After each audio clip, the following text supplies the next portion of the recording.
আসসালামু আলাইকুম। আমি আজকে কথা বলবো হচ্ছিল বিয়ের পরে রেজিস্ট্রি করা কি গুরুত্বপূর্ণ কিনা।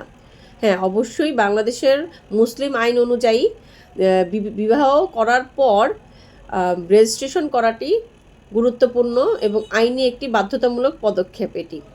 কেউ যদি বিবাহ রেজিস্ট্রি না করে তাহলে তার 2 বছরের জেল হতে পারে, বিনাশ্রম কারাদণ্ড হতে পারে বা 3,000 টাকা পর্যন্ত অর্থদণ্ড হতে পারে বা উভয় দণ্ডে দণ্ডিত হতে পারে।